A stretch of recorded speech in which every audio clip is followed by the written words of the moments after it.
I want to thank everyone for coming in. This is our week number 13 of covering the conflict in Ukraine.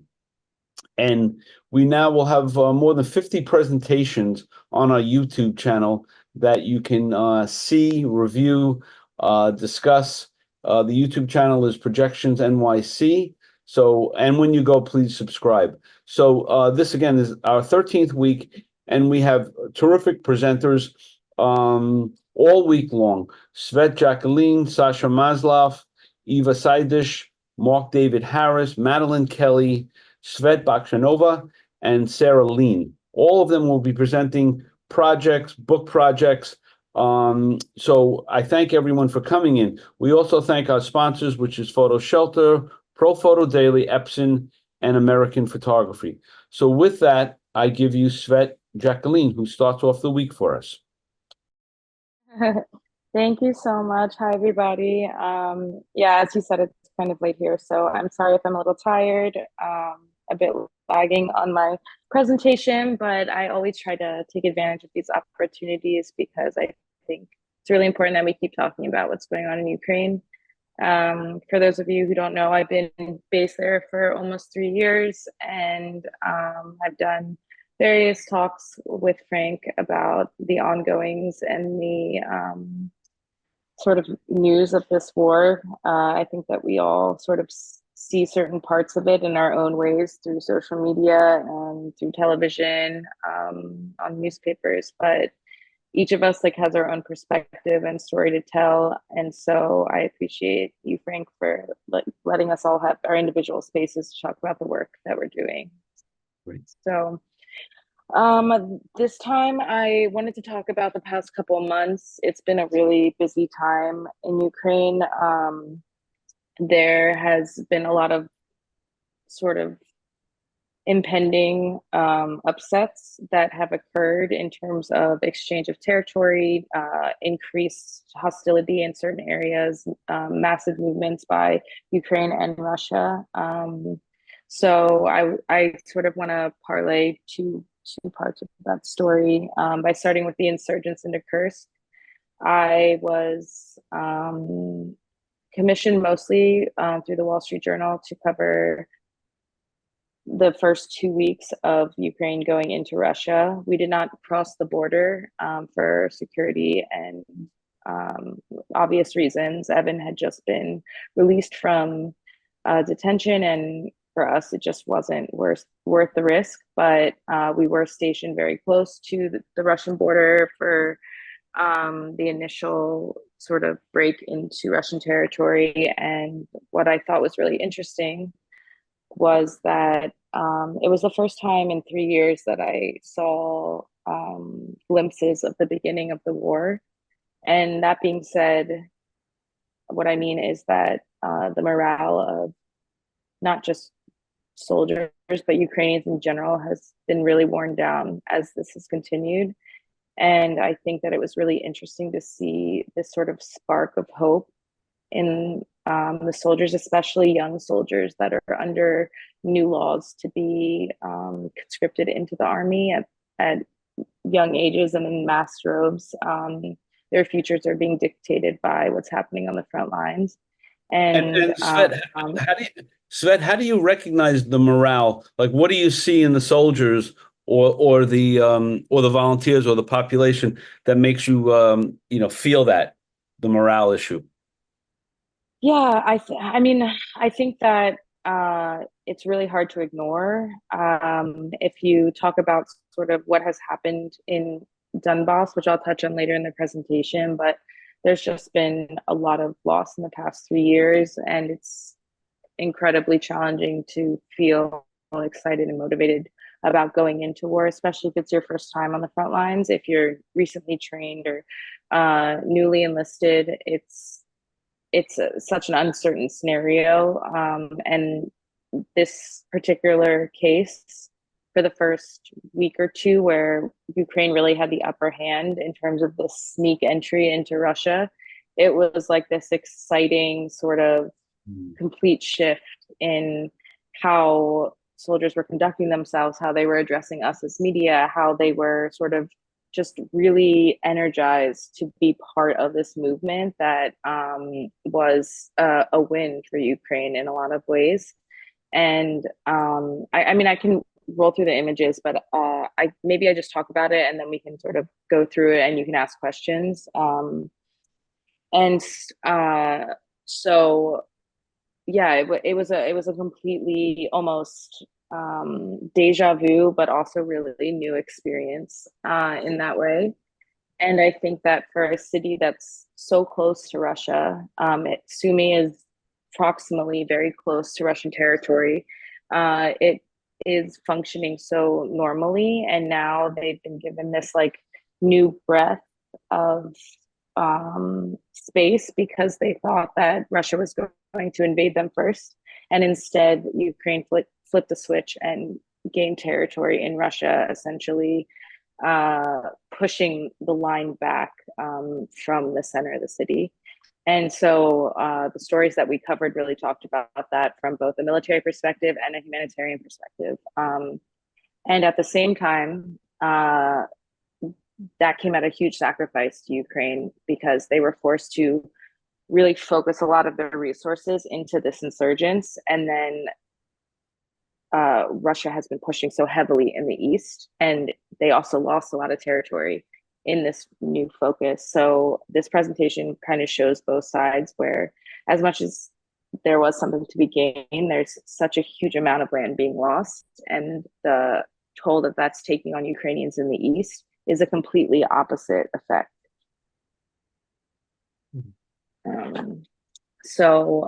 I spent like the first month of this presentation in the Sumy region in the north, and then the last bit is in Pokrovsk, which is a really tough situation because Ukraine is trying their best to hold Russia from invading this key city in Donbass, and Russia is, as reports say, I mean, I'm currently not in Ukraine, but I'll be checking in the next week, but 5 kilometers from the city.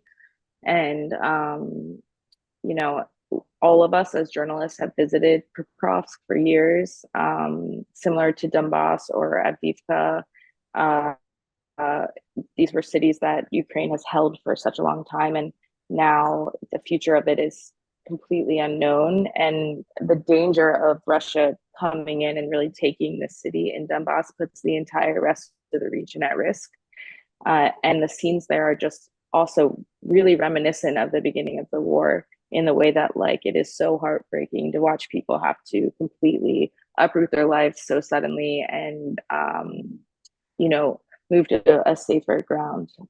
So that's what this presentation is about. And so I'm just going to kind of go through it, and you can just ask me questions if that works for you, Frank. Yeah, as you do that, Svet, I mean, over this time, I mean, you've covered this now for almost on 3 years. So you must be actually learning, how military works from a maneuvering standpoint, from a strategy standpoint, right? I mean, that's a whole new book of knowledge that, I'm sure through osmosis, you've learned so much.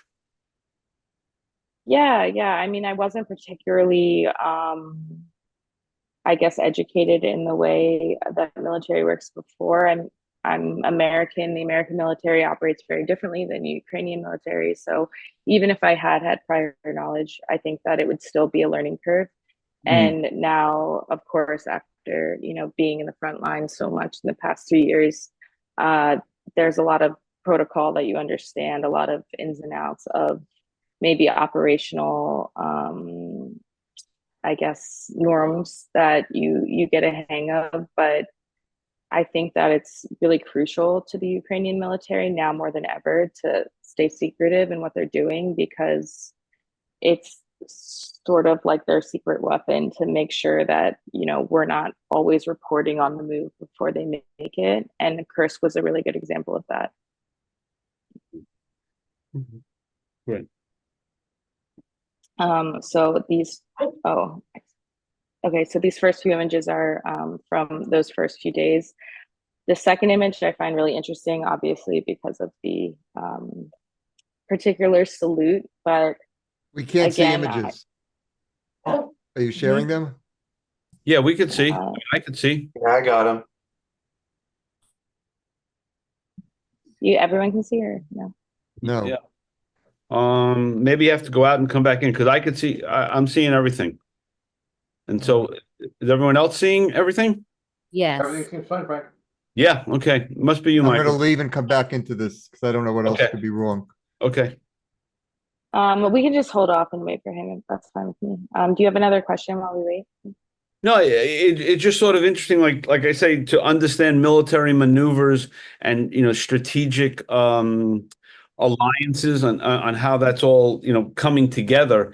Is you could probably have telltale signs. If this happens, then this is going to happen, which you may not have known beforehand.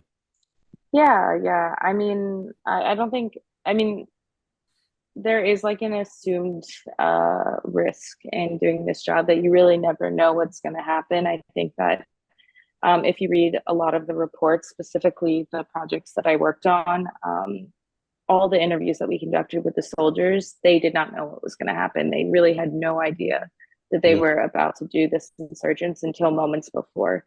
It was almost spontaneous to the point that I'm guessing just a select few people in higher commands really called the shots because the soldiers just did what they were told and were like surprised by the impact of it. And the repercussions of this, I mean, I think that we'll see what happens. Ukraine is still holding their ground in Kursk, but if it was a hope to distract some of the resources that Russia was throwing at the east and bring them to a different part, I think it was successful in that way. But there's just so many soldiers that Russia has, and they're throwing such heavy forces now in Kursk region that I think that having done this for so long now, that I can just understand that the possibility of the repercussions is high and very, very bloody. Hey, you can continue now, Svet. I have a Okay, question about the cool. image. Could I ask a question? Yeah. The Yeah. one about which one was- that image. Did they know you're taking the picture? I mean, was this a group you were with, or you just happened to be in a car behind this truck?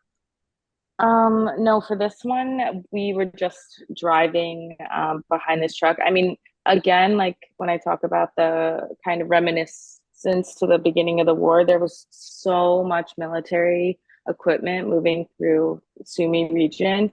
I really hadn't seen that level of, I guess, transport in a really long time. So you could just drive down the street anywhere. You could see just every vehicle you can imagine, and the soldiers were like, "Come on in, like you want to go to Russia? Like let's go, divide, hop in. We're excited. Come with us." So yeah, we weren't following this brigade particularly, but this was an unusual scene in those first couple of days. I asked because when I was there, and I've been in Pokrovsk and some of these other areas, I always had the impression they were suspicious of you if you randomly took photos of military equipment or soldiers. So I was reticent not to take photos without getting a sense that that I wasn't the problem, potential problem. That's what I was wondering. Yeah. I mean, it varies case to case, right? It's not something that you should do sort of willy-nilly anytime. I think that when there's a scramble to really get hold on what's going on in these very shifting and transitional moments, that everything is kind of fair game because there isn't time to put these rules and regulations in place. And in this case, the soldiers were particularly comfortable being photographed. They wanted to be part of this historic moment in this war. But as the days went on, I mean, after a week, restrictions were put in place and it was harder to get access. And I think that if it isn't this particular moment, you have to be very careful because you can take a photo that will put you or them at risk. Okay. Yeah, so these are just like some photos of soldiers like kind of being excited, being happy, talking about their first days. I mean, it was just really interesting. These are things that they brought back from from Russia. And I feel like culturally, you can say that there's a lot of closeness before this war in terms of Russians coming to Ukraine and Ukrainians going to Russia. But now it's incredibly rare to see Russian artifacts on Ukrainian territory. So it was really interesting to see things that had been taken from supermarkets or from soldiers or even currency that was directly taken from Russian territory through these battles. And yeah, it was a really interesting time to be documenting. Yeah, and Svet, as you continue with the slides, just like as an overview, do you get that the like in this case the Wall Street Journal is remaining committed to covering this? I mean, do you get feedback that the audience is slipping back, back here in the States? Like, can you speak to that, as you continue?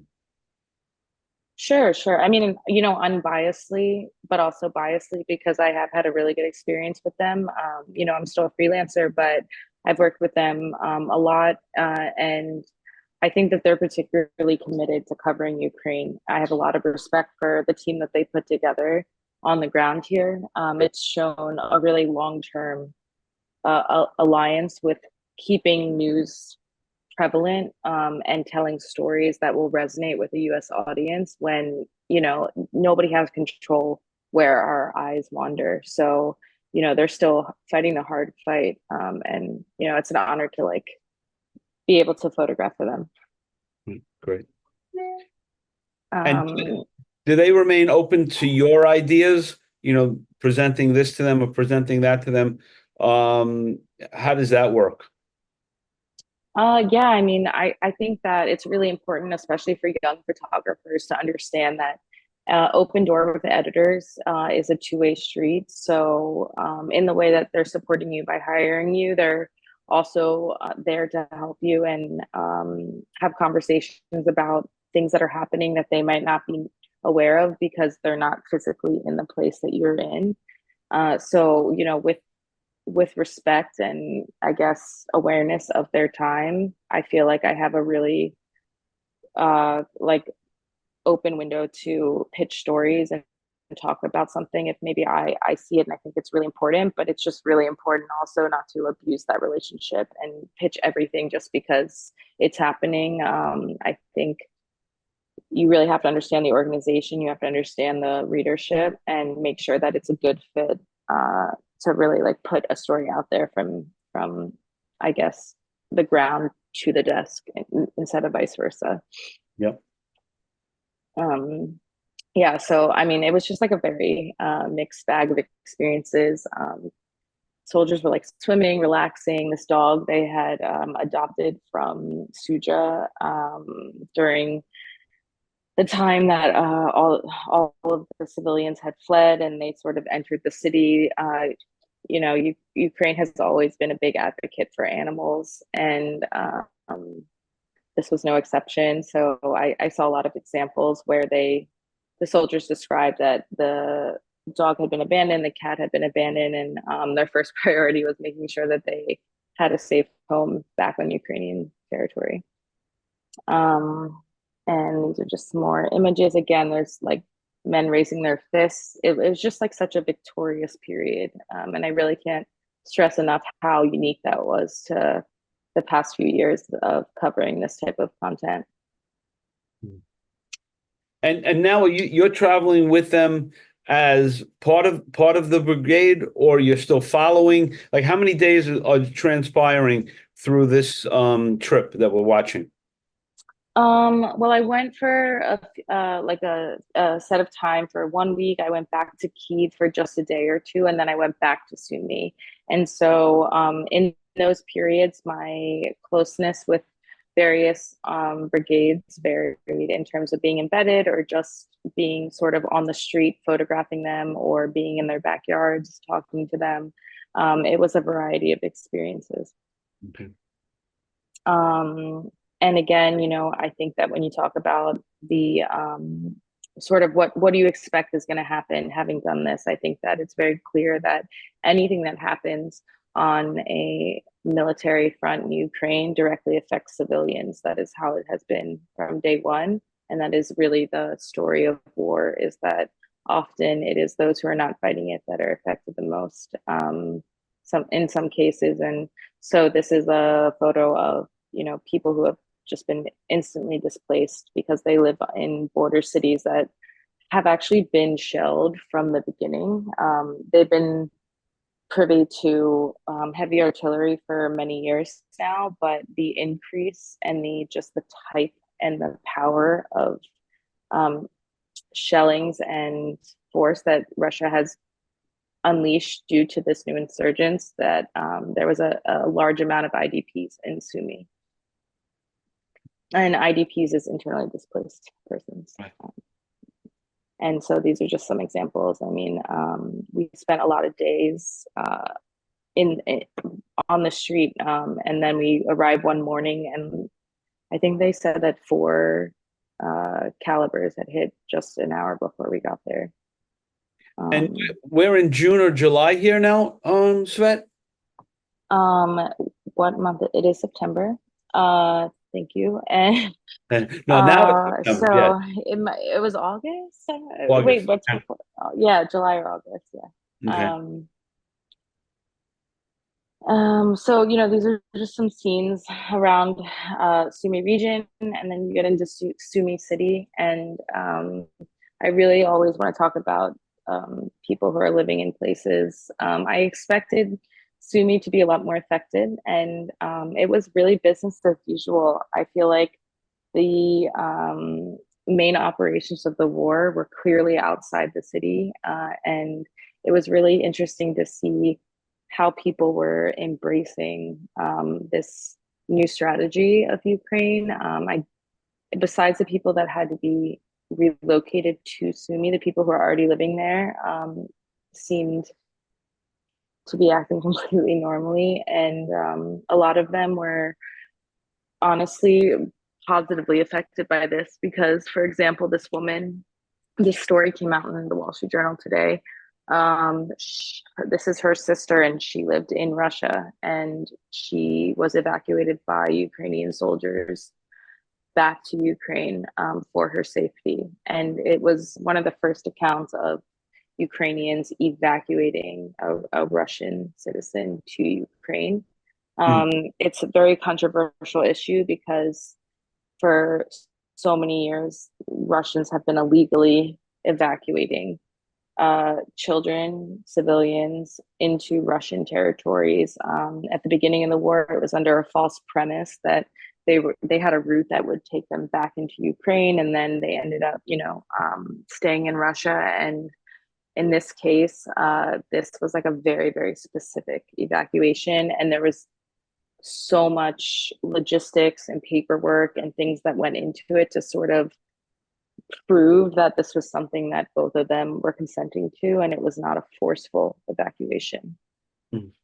And it was just a really sensitive thing to cover. I mean, the sister, she's the one who's in the lighter floral top. She was just very unsure about being photographed, and this is why I had to sort of work around the restrictions of the space, because it was a really sensitive moment, and as a photographer, you don't want to make your subjects more uncomfortable by being there.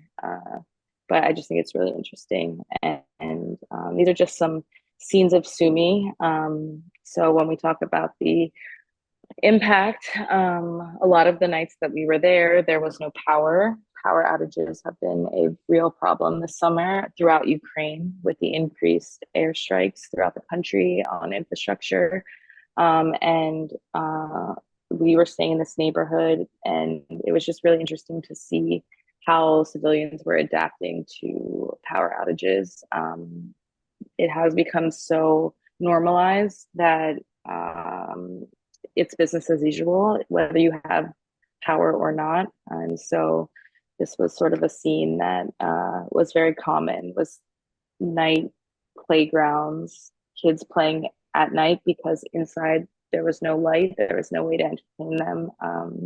And so all the families would come outside and play in their neighborhoods in the evening. And Some of the lights that you see like in the windows are either an iPhone, a flashlight, a generator.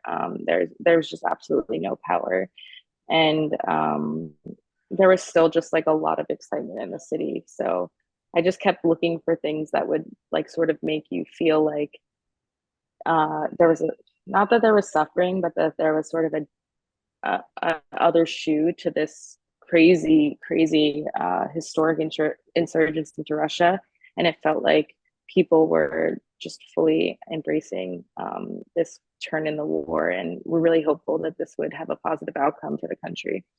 Yeah, so Svet, as you go through these, through this experience of being in the city, then with being with the military, it's like these two Yeah. different worlds are happening, and the other ones don't know that this is all going on. How do you digest these two different worlds happening really at the same time? You know, where you have these young kids playing, and then tomorrow morning you'll be with the brigade going into another space.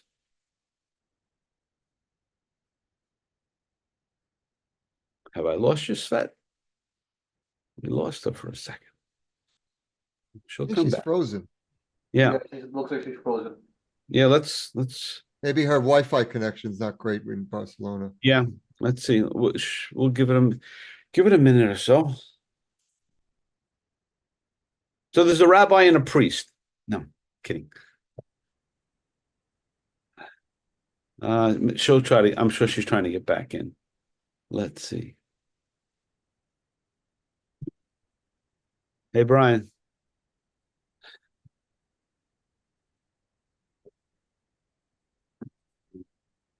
See if she sent a message. But that's good. She recognized it right away. Let's see. Do you have a phone number for her? Maybe you can call her. Yeah, I'm sure she'll come back. Let's see. Let's see.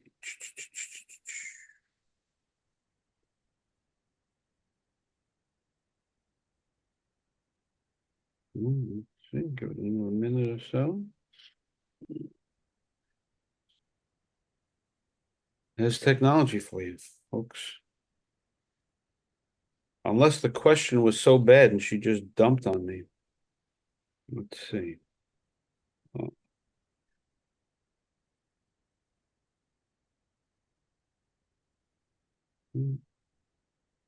No, let's see.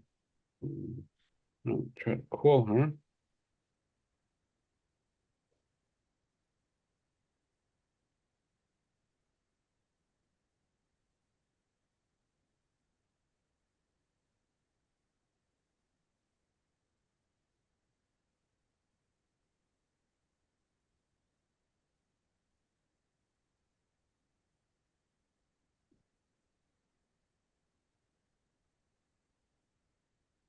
I don't know.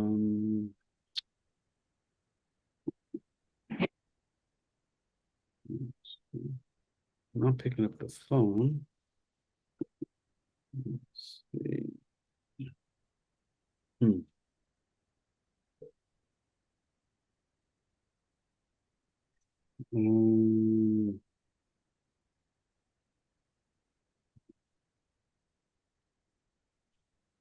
Well, these things sometimes happen, folks, and it's the technology sometimes just slips away on us. So, I mean, I'm glad that she's in Barcelona and this happened, so we don't have to really be worried that her safety's in question. So that is a good thing.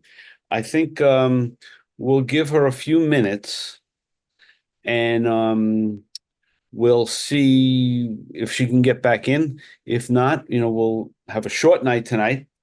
But what we can do is, Jay, why don't you open up all the microphones and we can have a conversation. If anyone has some comments, and we could discuss anything from this conflict to other conflicts, and we could discuss that. My belief is that Willie Mays was the greatest player ever to play baseball. And if anyone wants to argue that, we can mute you forever. But beyond that, yeah. Frank, Willie, who? Argument. But not funny, Jay. Not funny. I'm sure Svet's sweating it now, like she's really Poor kid. frantic trying to get in or something. Yeah, no, it's and she just had come from Perpignan for the festival, and she was coming back, and now she's on her way to back to Ukraine. So she just had this one night in Barcelona. The only way in and out of Perpignan seems that you have to go to Barcelona to you fly from the States to Barcelona, then you take a train to Perpignan. There's no direct flight into Perpignan.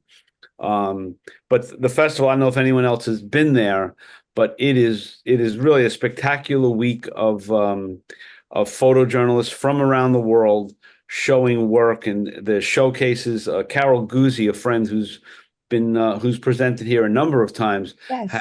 had a solo show there, and she's been recognized for her body of work. So that was a big deal, and she was with Svet.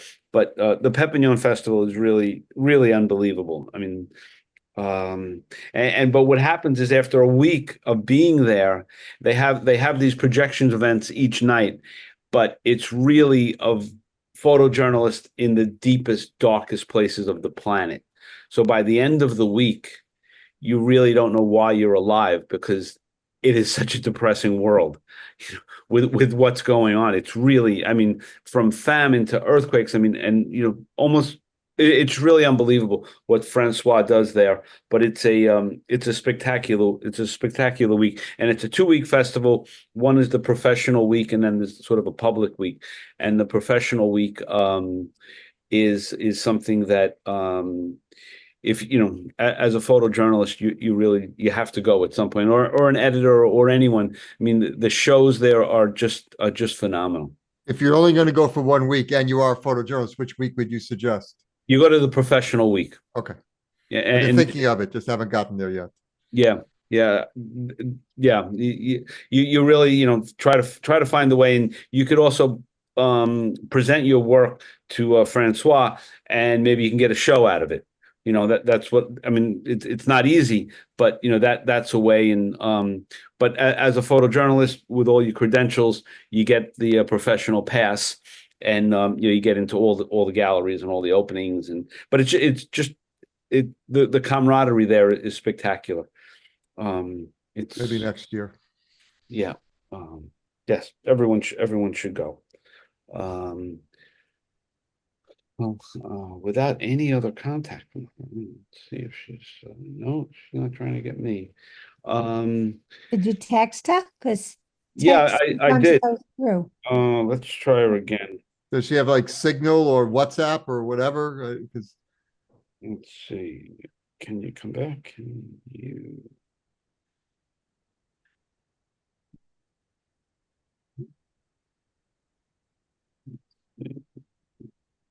That's there. Messenger her as well.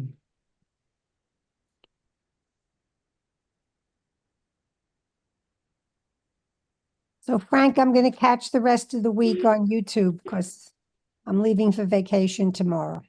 Okay, where are you going? And I want a pass from your pilot. I'm not flying, I'm driving. We're just Okay. going down to the Jersey Shore.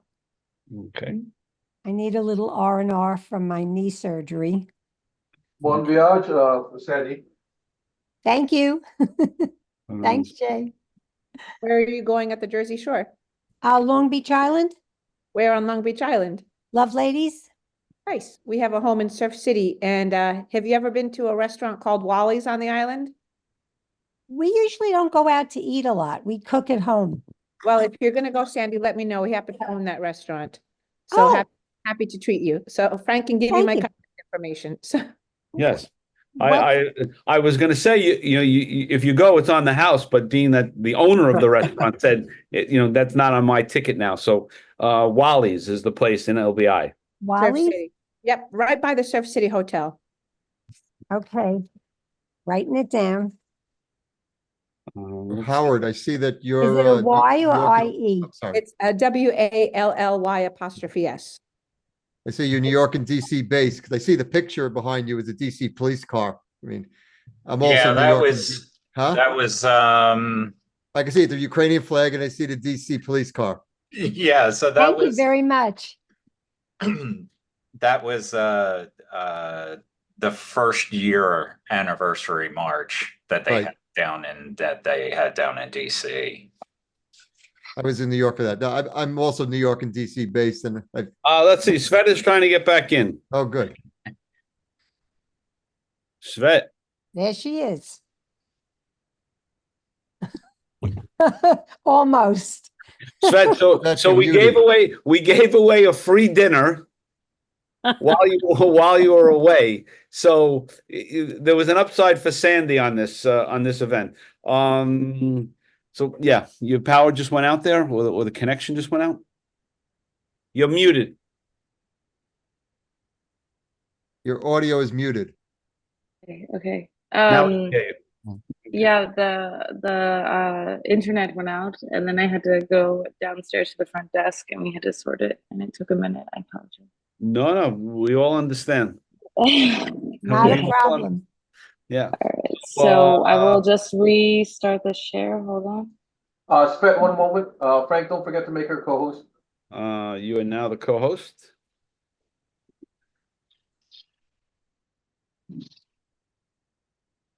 Okay. So are we doing screen sharing? Yeah, I think you were at about 19 or 20. Yeah, you're sharing now. Okay, Yeah, I think and it was then like that. Oh, full there you go. screen. Hold on 1 second. Okay, you guys. All right. What were we saying? Sorry. We saw this one. Okay. Well, you were just asking about, I Yeah. think that there's such a different Yeah. situation. And yes, that's very much the case. And I think that, what I was thinking about when putting these slides together was really this contrast of what's happening in one place and what's happening in another. So as we move into talking about Pokrovsk, you'll see like a very different like emotional response to the current military situation. So And Svet, how do you deal with that? On your own emotional level. I mean, Pokrovsk was particularly challenging to deal with just because I have visited the city a lot, and the thought of the fact that it really is potentially the next big battle, that it will be destroyed, that it's already being destroyed, is something that feels different when you've seen it and it's in theory prime, even though it's always been a frontline city in Donbass. It really is hard to wrap your head around how quickly Russia has been gaining ground in this region, and watching all of the families evacuate. It's always a challenging thing to see, and it's very heartbreaking.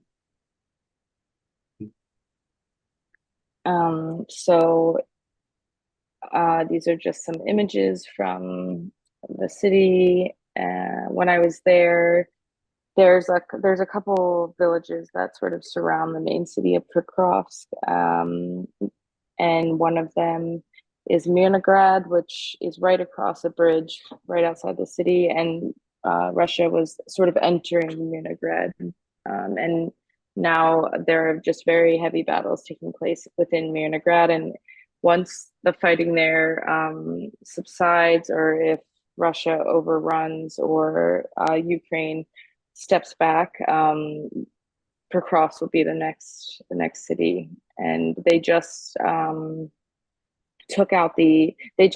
completed the last evacuation train for civilians. So I got there a week into a 2-week, not a newsletter, but an alert for civilians that it was time to do mandatory evacuations. But by calculations, there are still anywhere between 20 to 35,000 civilians still in Pokrovsk who have chosen not to evacuate. And so we spent some time going around to these particular refugee sort of establishments. This was in a church, and we spent a lot of time talking to the coordinator of the evacuations, and she was telling us that the most forgotten population, as is always, is elderly. This woman has Parkinson's. She's been displaced twice because of this conflict, and there's very little hope that there will be enough resources for her to relocate in her current state. And a lot of the people who are left behind in these situations share similar medical disabilities, where it's just not, there's just not enough people helping, there's not enough resources, and there's not enough time to evacuate everybody. But the streets are just really crowded with families, people in their cars. One of my colleagues said that this kind of looks like Sean Penn. Now I can't unsee it, but he's just a normal Ukrainian soldier. And you just see this like mass exodus, which again really reminds you of every time that this has happened and how it keeps happening and why does it keep happening. And this isn't a hospital. It used to be the first line for prenatal care for all of Eastern Donbass. It was the last prenatal hospital that had certain resources for women in Donbass after the bombing of Mariupol. And they had to fully evacuate everybody.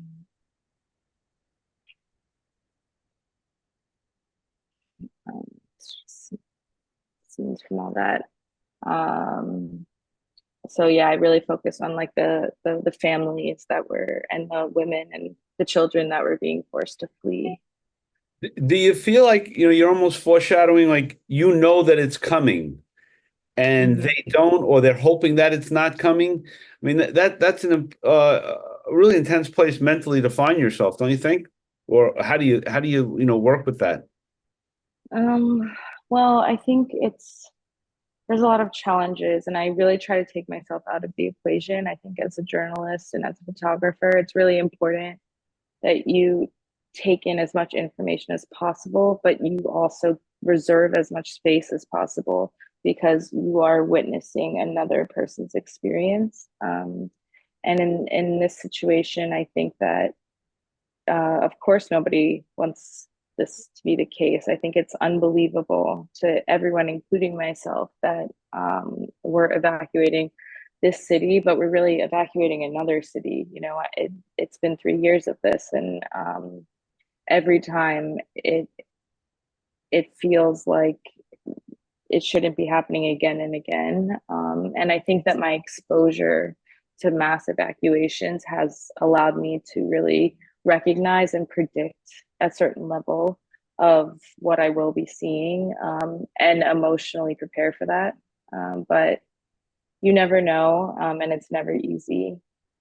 It's never easy. And do you keep a diary for yourself, Svet? I mean, like, what do you do to absorb all of this information, and the human condition, all the emotions around that? What do you do to be able to filter that out?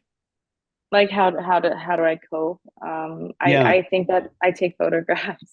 Okay. Honestly, for me, it's, as much as it is a profession and a passion, it's also a medicine. It's so many things to me, but I think that photographs are an amazing record, in anything that happens in the world, good or bad. And I do, of course, take notes and sort of write down certain things. But for me, when I feel the most is when I'm usually taking pictures. Okay. Yeah. So, there was just constant outgoing, incoming. And I think that in some ways, I've really grown to appreciate moving picture and video for the other sensory effects that you can demonstrate about these particular situations.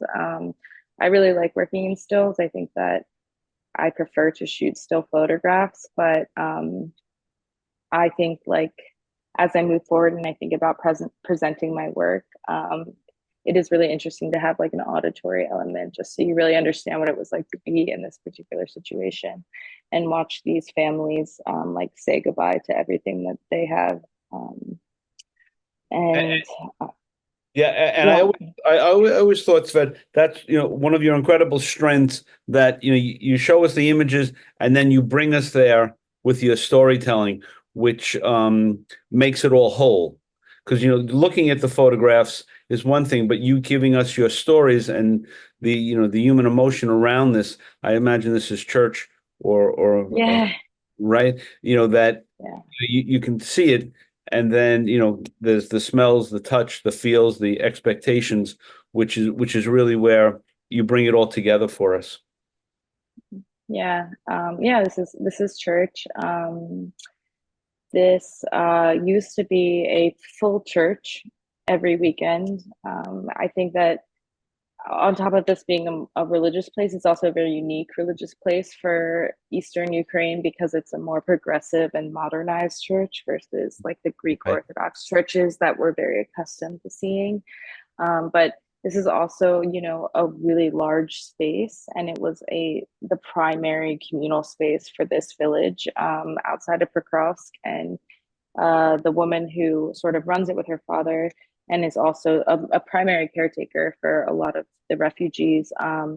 She was telling us stories about how, it used to be full, and now you really see how few people are left, and how emotional being there can be in these like dire times. And then So a building like that, mhm. from a reconnaissance standpoint, can also be a target, Oh, for sure. right? I mean, It something is. that big that the Russians wouldn't know what's in that building, right? Or really wouldn't Yeah. care. But we've got I, to take that building out, right? It could be I supplies, could be anything. I think that everyone who spends any time in that building, myself included, could is very aware of that reality. Yes. Mm. But this is where their church is. So unless where their community is relocates with them, they will come here no matter the risk. And I think that they need the safe space more now than ever. And even if from a bigger point of view, or from a military perspective, you say, okay, that's a target for them, it will never be a target, and Right. it's worth the risk. That that is that it's a really intense thought, right? That yeah, we may be a target, but we're not going to leave our church, right? Yeah. Like that so many people, whether you're Muslims, Jewish people, this is my synagogue, this is where I go. You're not going to take that from me. Yeah, yeah. And it's also when you have nowhere else to go, Right. you turn to an abstract faith and a belief that the outcome will keep you safe or wave in your favor. And I think that it does, again, like you said, it doesn't matter what your religious belief is, but you really, really have to rely on faith in certain circumstances, especially when you really feel this encroaching uncertainty all around you. And then the last two scenes are just, again, something that kind of reminds you of the beginning, but it's the last evacuation trains from the train station in Pokrovsk, and these families who are once again, leaving with, I wouldn't say they're sure they're not going to come back, but I think that recent history has showed us that they probably won't be coming back anytime soon. Yeah. It's And it's intriguing. 3 years later, these are the scenes from the first day, right? Of people yeah, jumping on trains, right? You wouldn't know the yeah. difference. Yeah, and I think it's important to pull those connections so that, as much as it seems like things are different, it's really important for people to understand that all of the overwhelming emotion and media that came out of the first days of the war uh, exist every single day. Um, all the same pains and the same just incredible disbelief that this can happen to a country or a people. It happens at the same level internally every single day in Ukraine. Yeah. And so, yeah, that's my presentation. Wow. Wow. Yeah. Your storytelling is absolutely riveting. Absolutely riveting. If anyone has any questions or comments, you could unmute yourselves and, ask Svet or, just a comment, whatever you like. I have a practical question. Mhm. I know in Pokrovsk there's a hotel, but when you're covering Pokrovsk, where'd you actually stay? Yeah, so it's actually really tough because we did not stay in Berkrovsk for security reasons. There has been a lot of conversation about staying in hotels in the east because of these targets that you were talking about. So we stayed in a city that was 3 hours and we drove in every day, which again is a luxury. When I'm not working with a team, I generally am a bit more risky. I try to stay closer to the subjects, but it's not always my call. And I would rather do the work than not do it simply because it's not the way that I'm used to. And while we were covering this day in particular, there had just been a strike on a hotel housing journalists in Kramatorsk, and people were killed and injured. Right. I stayed in Sloviansk. There's a good hotel there. I don't know if you've heard of the Premium Hotel, which is not so premium, but it was fine. I asked because I may go back, and Pokrovsk is where we met the military liaisons a lot of time. So it was always a bit of a drive. So if I found a closer place, that's a practical question, like I said. Yeah, I wouldn't stay in hotels. So Svet, what is your plan now? Yeah, so I go back tomorrow. Um, this is actually one of the few times that I have really left Ukraine and sort of done anything that wasn't about Ukraine while not in Ukraine. So it's been a really interesting experience to take this break, even though I've been really kind of surrounded by photojournalism and still conversations about Ukraine. But when I go back, I think it's going to be an interesting experience after like going to Barcelona. I think I have an assignment the next day that I get in. I get in very late tomorrow night, and I think I have an assignment the next day. So I'll just get right back to work, to be honest. So, yeah. And does the journal, the Wall Street Journal that you're working for, does your editor have conversations with you to check in on you on how you're doing? Your mental tenacity and behavior, and are there signs that they look for that Svet's okay? Yeah, I mean, I think that we're all a family, like any part of journalists, meaning drivers, fixers, editors, desk editors, printers. I mean, the way that you get the news has so many different people involved, and I feel like everybody is looking out for each other in some regard. My particular relationship with my editors at WSJ has been really supportive in every way. I think there's like always a constant check-in. We also have, reporters, local reporters, drivers, security. Everybody's always, just sort of making sure that we're all good and on the same page and, checking in. And then, I work with other editors because I am freelance. And I think that it's a good practice in general, but it doesn't always happen. So, mainly it's something that you like forget to think about until someone asks. Like you're Right. just always working. Okay. And always the same team? Like you're always with a writer? Same writer? Generally, yes, but no, it's not the same. It fluctuates. Yeah. When I was on this particular day in Pokrovsk, I was actually just with a Danish group and writer. So it was a different publication entirely. Does anyone else have any questions or I have a question. Do you speak, I could tell from your name, maybe it's short for Svetlana. Do you speak Russian or Ukrainian? Well, I don't think that I'm fluent in either one, but I've been practicing. I'm getting pretty good. Did you always go out with a fixer?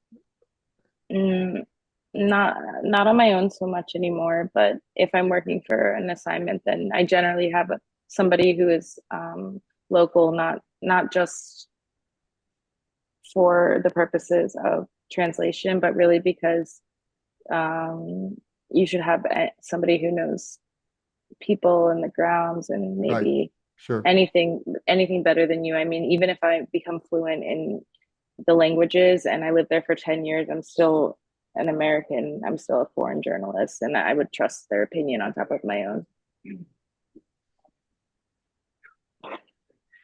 Thank you for this presentation. Oh yeah, I appreciate you guys for tuning in, even through Oh, the it's technical wonderful, Svet. difficulties. Yeah, no, that happens, and it'll be left on the editing floor, Yeah. as they say.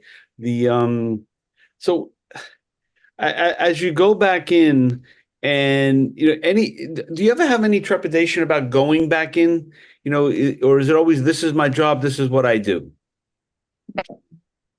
And it's not even because it's my job. I genuinely love Ukraine. I mean, this work is a choice every day, and I think that you know many people can't leave the country if they want to, but I can leave anytime. I choose to be there, and it's for um, a bunch of reasons, but I really miss the days that I'm not in Ukraine. I really genuinely love being there, even through this really tragic period. It's a beautiful country that has really embraced me. Yeah, I think it's great. Yeah, And and do you live in the same place all the time, or are you constantly moving?